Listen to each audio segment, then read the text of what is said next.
কাকা এটা হচ্ছে ভাত খাওয়ার আগে আর এটা হচ্ছে ভাত খাওয়ার পরে, দিনে 2 বার। বাবা কয় টাকা হয় আমাকে বললো, আমার কাছে টাকা নাই, পরে দিয়ে দেবো নি। আরে কাকা টাকা দেওয়া লাগবে না, আপনার পায়ের টিউমারের যে অবস্থা, এই ওষুধ খেতে হবে না, অপারেশন করা লাগবে। হ্যাঁ বাবা, অপারেশন তো করা লাগবেই। অপারেশন করা লাগবে তাহলে দেরি করছেন কেন? অপারেশন করান। অপারেশন করাতে অনেক টাকা লাগবে, এত টাকা আমি কই পাবো? এত টাকা কই পাবেন মানে? আপনার ছেলে লক্ষ লক্ষ টাকা ইনকাম করতেছে আর সামান্য অপারেশন করার টাকা নাই? আমার ছেলের সাথে তো আমার কথাই হয় না, ও শুধু আর বইয়ের সাথে কথা বলে। আমি বৌমাকে বললাম, বৌমা আমার টিউমার বাড়তিছে, অপারেশন করা লাগবে। আমাকে বলে আপনার ছেলে তো ইনকাম নেই, অপারেশন করাতে অনেক টাকা লাগবে, এত টাকা কই পাবে? কি বলেন কাকা? আমার তো ভাইয়ের সাথে কথা হয়, ভাইয়ের ইনকাম তো এখন অনেক ভালো। তার থেকে বড় কথা, ভাবি প্রত্যেকটা মাসে টাকা তুলতে যায় আর আপনাকে বলছে অপারেশন করার টাকা নাই। কি আর বলবো বাবা, দুঃখের কথা কাউকে বলি না। বাবা তোমাকে কথাগুলো বলতেছি, কাউকে যেন না বলো। কাকা বলেন, আমি কাউকে বলবো না। আমার 1 সপ্তাহ থেকে জ্বর। আমি বৌমাকে বললাম, বৌমা আমার মুখে রুচি নেই, একটু গরুর মাংস নিয়ে আসো। আমাকে কি বলে জানো? কি বলে? আমাকে শুধু বলে খায় খায়, আর একজন বিদেশে মরার মতো কষ্ট করতেছে, আর একজন বাসায় বসতে বলে এটা আনো ওইটা আনো। কি বলেন কাকা, এরকম করে বলে? বাবা ছেলেকে যে বড় করছি, আমাদের কোনো আশা নেই। বৌমা আমাকে শুধু বলে সারাদিন খাই খাই, ওর জন্য বাবা মা আসে, ফ্রিজ থেকে গরু মাংস বের করে, মুরগি মাংস রান্না করে, সবকিছু রাজনীতি করে। এইসব আপনার ছেলেকে বলতে পারেন না? বাবা আমি চাই না ওদের সংসারে অশান্তি হোক। আমি যদি আমার ছেলেকে কিছু বলি, ওদের মধ্যে একটা ঝামেলা সৃষ্টি হবে। কাকা মিজান ভাই তো কয়েকদিনের মধ্যেই দেশে আসবে। আমি সঠিক বলতে পারছি না। কাকা মিজান ভাই আমাকে কয়েকদিন আগে বলছিল যে দেশে আসবে কয়েকদিন পরে। আচ্ছা বাবা আমি গেলাম। যান। 7 বছর হচ্ছে আমি আমার খালার বাড়িতে যাই না। আমার মা বলে আমি নাকি ছোটবেলায় আমার খালার বাড়িতে সবসময় থাকতাম। 7 বছর থেকে যাসনি, একদিন গিয়ে ঘুরে আয়। আমার শরমটা একটু বেশি। তোর নিজের খালা, শরম করলে হবে? আর বলিস না, আমার খালা যেদিনে আসে আমাকে শুধু বলে আমার বাড়িতে যাস না কেন বল। তুই একটা কাজ কর, আজকালের মধ্যে তোর খালার বাড়ি থেকে ঘুরে আয়। আমি কেমনে যাই বল? আমার মা বলে আমি নাকি ছোটবেলায় আমার খালাতো বোনদের সাথে খেলা করতাম। আমি সাজতাম বর আর আমার খালাতো বোন সাজতো বউ। এখন আমিও বড় হয়ে গেছি, ওরাও বড় হয়ে গেছে, ওদের সামনে গেলে কেমন দেখায় না? যাই হোক, তোর আবার পায়ের অবস্থা কি? আব্বার পা তো প্লাস্টার করে দিছে। প্লাস্টার করা কয়দিন হলো? 15 দিনের মতো হলো। আর কয়দিন রাখা লাগবে? ডাক্তার তো 23 দিনের কথা বলে দিছে, আরো 8 দিন রাখা লাগবে। তোর আব্বাকে এবার একটু দেখে শুনে কাজ করতে বলিস। আব্বা তো কয়েকদিন যাবত অসুস্থ, হাতে তেমন টাকাও নাই। আমার মায়ের বুকে ব্যথা, প্রত্যেকটা দিন ওষুধ খেতে হয়, সে ওষুধের দাম 70 টাকা। 5 দিন আগে ওষুধ শেষ হয়ে গেছে, আমাকে একবার বলোনি যে ওষুধ নাই? বল তো 5 দিন ধরে ওষুধ খাইনি, এখন আর অসুস্থ বেশি হবে না? মা বাবারা এরকমই, কোনো কিছুর দরকার হলে কোনোদিন মুখ ফুটিয়ে বলে না।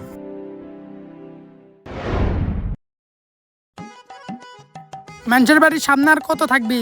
তুই আমাকে একটা কথা বুঝা, শালা কাল হয়ে এত সুন্দর বউ কেমনে পেলো? ওর হয়তো ভাগ্য ভালো, আমি একটা ভালো ছেলে, এখন মধ্যে একটা ভালো বউ জোটাতে পারলাম না। তোর ভাগ্য খারাপ রে। চল এখান থেকে যাই, এখানে থাকলে মানুষ খারাপ বলবে। আমি গতকাল রাতে আসছি, তুমি এখন পর্যন্ত আমার সাথে একবারও কথা বলনি। চুপ করে আসো কেন? এখন অন্তত কথা বলো। আপনি সবার জন্য সবকিছু আনছেন, আমি একটা জিনিস আনতে বলছি সেটা আনেননি। আপনার সাথে কোনো কথা নাই। তুমি আমাকে কি আনতে বলছো? আমার তো সেটা মনে নেই। দুলা ভাই আপনি সবকিছু ভুলে গেছেন। আমি তো ঠিক মনে করতে পারছি না। দুলা ভাই আপনাকে আমি 1 বছর থেকে বলতেছি আসার সময় একটা আইফোন নিয়ে আসবেন, কই আনেননি তো?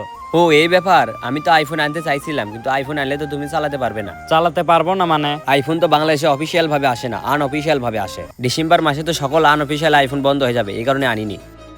তোমাকে সামনের সপ্তাহে একটা ল্যাপটপ কিনে দেবো নি, তুমি অনলাইনে কাজ করো। না দুলা ভাই আমার আইফোনই লাগবে, আমি আমার গার্লফ্রেন্ডকে বলে দিছি দুলা ভাই আসার সময় আমার জন্য আইফোন নিয়ে আসবে। কি যে করি, তোমার মুখ দেখা বেঁকে আমার ভালো লাগতেছে না। সবাই খুশি, তুমি শুধু খুশি না। দুলা ভাই আপনি আমাকে আইফোন নিয়ে দেন, বন্ধ হয়ে যাক, আমি হাতে করে নিয়ে বেড়াবো। তোমাকে যতই বুঝাই তুমি তো বুঝবে না। ঠিক আছে, আগামীকাল নিয়ে দেবো নি।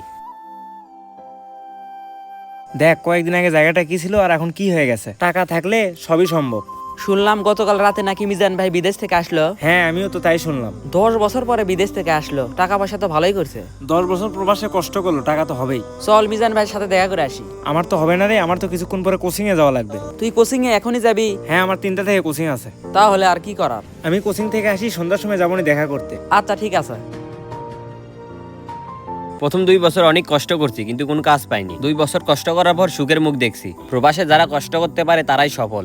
আপনার চিন্তা ভাবনা কি, আবার যাবেন না দেশেই থাকবেন? না, চিন্তা ভাবনা আছে আরো কয়েক বছর থাকবো। তা তোমার চিন্তা ভাবনা কি? দেশেই কিছু করবে নাকি বিদেশ যাবে? না ভাই, আমার বিদেশে যাওয়ার কোনো চিন্তা ভাবনা নেই, দেশেই কিছু করব। দেশে কি করবে? আমার তো চিন্তা ভাবনা আছে গরুর খামার দেওয়া, এখন দেখি কি করা যায়। মন যেটা বলে সেটাই করে ফেলো। যেমন দেখো, আমি একটা মেয়েকে পছন্দ, বিয়ে করে ফেলছি। ছোট থেকে চিন্তা ভাবনা ছিল বিদেশ যাবো, বিদেশেও চলে গেছি। মনের বিরুদ্ধে কোনো কিছু করতে যাবে না, মনের বিরুদ্ধে কোনো কিছু করবে তে ব্যর্থ হবে। সেটাই তো ভাই, আমি বাড়িতে কোনো কিছুতেই বুঝাতে পারি না। বাড়িতে শুধু বলে ভালো করে পড়াশোনা কর, পড়াশোনা আমার মাথাতে কিছুতেই ঢোকে না। আর যদি আমাকে ব্যবসার জন্য 2 লক্ষ টাকা দেয়, আমি 1 বছরের মধ্যে 4 লক্ষ টাকা করে দেখাবো। বাড়িতে ভালো করে বোঝাও। 2 বছর ধরে বুঝাচ্ছি ভাই, কিন্তু বোঝে না।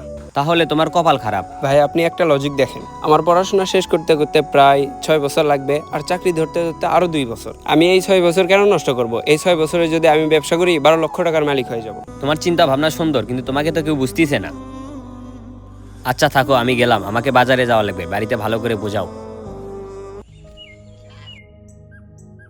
কাকা আসসালামু আলাইকুম। ওয়ালাইকুম আসসালাম। কাকা শুনলাম গতকাল রাতে নাকি মিজান ভাই বিদেশ থেকে আসলো। হ্যাঁ বাবা, কাকা মিজান ভাই কি এখন বাসায় আছে? আমি তো বাসায় দেখলাম, এখন কোথায় গেছে নাকি জানি না। ভাই আমি আরো চাচ্ছি সন্ধ্যার সময় আপনার সাথে দেখা করতে যাব, তার রাস্তায় আপনার সাথে দেখা হয়ে গেল। তা প্রবাস জীবন কেমন কাটালেন? প্রথম প্রথম প্রচুর কষ্ট করছি, 2 বছর কষ্ট করার পর তারপর সুখের মুখ দেখছি। ভাই আপনার সাথে তো আমার কয়েকদিন পরই কথা হয়, আপনি দেশে আসবেন, আমাকে একবার বলবেন না? ওই রকম করে আসলে কাউকে বলা হয়নি, হুট করে আসা। 10 বছর তো প্রবাসে থেকে আসলেন, আবার যাবেন নাকি? তুমিই বলো, দেশে থেকে কি করো? প্রবাসে টাকার লাইন করে যাচ্ছি, এখন শুধু টাকা আর টাকা। ভাই আরো কয় বছর থাকবেন? আরো 4-5 বছর থাকার ইচ্ছা আছে। আরো 5-6 বছর থাকবেন? তুমি আমার অতীত সম্পর্কে কিছু জানো?